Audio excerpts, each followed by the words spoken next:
America can't wait for. Find out O'Reilly's big game plan for his big interview with America's 44th president at the 45th Super Bowl. Bill has a preview tomorrow. Now, if you tuned into this program last night, as I hope you did, you witnessed a very heated confrontation between myself and a controversial Muslim cleric. His name is Imam Chowdhury. He's known for spouting anti-American rhetoric and calling for the spread of radical Islam all around the world. Now, during our debate, Chowdhury talked about what he believes is motivating those behind the uprising in Egypt. Now, he also described in great detail his support for Sharia law and the Muslim Brotherhood. Now, additionally, I asked him if he thinks the killing of innocent men, women, and children on 9/11 was justified. His response was nothing short of shocking. If you missed it, take a look. Can you not stand back from your sick, twisted, bizarre ideology here to see that those 3,000 people were innocent victims, sir? Can you not see that?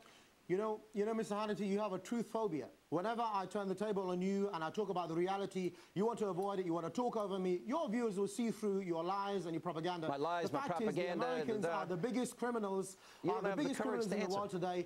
They are bombing Muslims, they're occupying our land. Yes, I believe in the Sharia. I believe sovereignty belongs to God. And the Sharia will come to America. And you believe in virgins in heaven, don't you?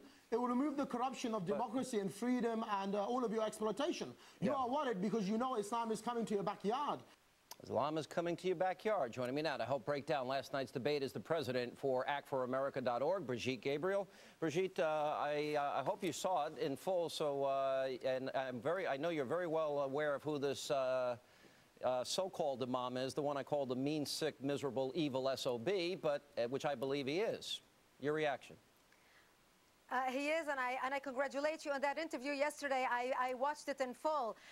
Here's a perfect example of someone born in Britain as a British citizen in a Muslim family, went to British schools, raised in Britain, went to college, became an attorney in Britain. Now, how can someone like him become so radicalized to the point where he loathes the West? I mean, here's somebody who was exposed to our Judeo-Christian value system, our way of life, our democracy, and he despises it. This is the problem that we are facing all over the West right now.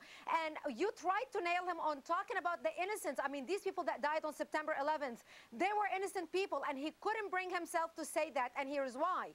He considers them all criminals because Americans, infidels, who are not Muslims, who pay money, taxes to the United States government, who funds the wars against Muslims, they are not innocent. They deserve to die. And this is how people in the Muslim world look at that as non-Muslims. Let me point. He does, and we got him to admit he supports 9/11, supports what happened on 9/11, supports Osama bin Laden, supports Sharia, supports jihad, and wants the Muslim rule all over, Sharia rule all over the globe. Now, I asked him about the Muslim Brotherhood. The one point of agreement, and I don't think the rest of the world is recognizing this, is that the Muslim Brotherhood, Islamic radicals, want to take over Egypt and Yemen and Jordan and the Middle East and Israel and the United States. Here's part of that exchange. Let me give you, for example, the Muslim Brotherhood's motto, which is their motto today: Allah is our objective, the Prophet is our leader, the Quran is our law, jihad is our way, and dying in the way of Allah is our highest hope. Allahu Akbar. Do you agree with that motto? Yes, I mean, which Muslim would not agree with that? We do believe as Muslims that sovereignty and supremacy belongs to God. In fact, in the world today, there are two camps. One which believes that sovereignty belongs to man, at the head of which, you know, is at the moment probably Barack Obama, and the other one which believes that sovereignty belongs to Allah, to God. And at the head of that, whether we like it or not, is Sheikh Osama bin Laden.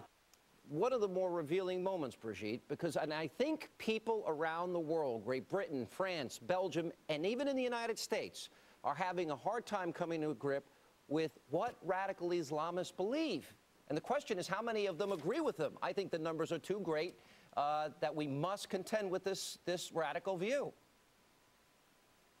The numbers are too great, and they are basically following what the Quran said. Prophet Muhammad divided the world into two camps: Dar al-Harb, the house of war, and Dar al-Islam, the house of Islam. Dar al-Harb is the house where non-Muslims or land that has not been conquered by Islam yet is called.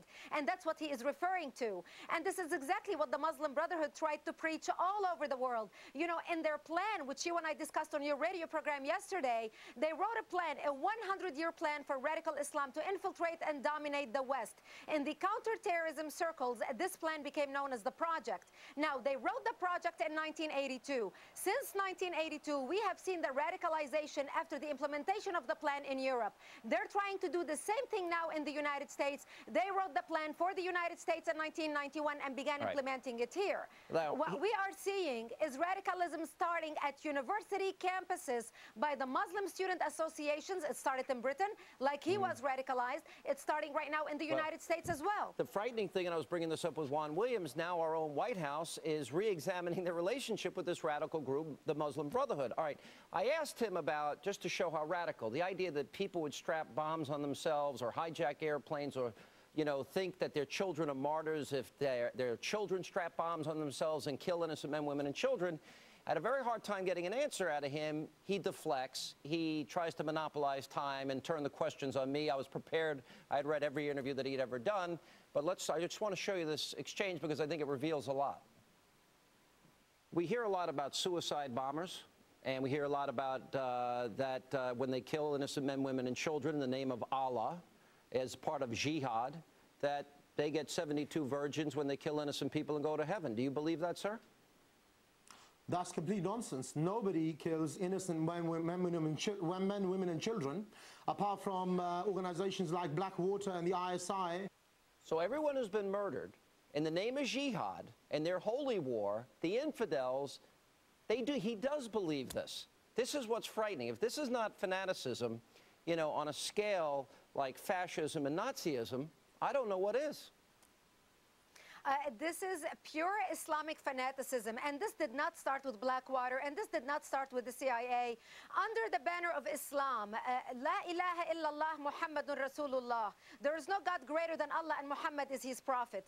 Muslims murdered Christians in Egypt, Copts in Egypt, Christians in Lebanon, Armenians in Turkey, Hindus in India, Jews in Arab land. All this happened before they ever turned their eyes to the United States, before we ever went into Iraq or Kuwait or anywhere else. This is Islamic radicalism awakening worldwide, driven by the Muslim Brotherhood to bring back the Islamic Caliphate or the empire and put the world under Islamic Sharia law. Their true colors are shining, and it's time for the world to wake up, especially for us here in the United States, Sean, and learn a lesson of what's happening in Europe and what's coming to the United States. Well, I would think the White House may want to reconsider their re-examination of the relationship with the Muslim Brotherhood.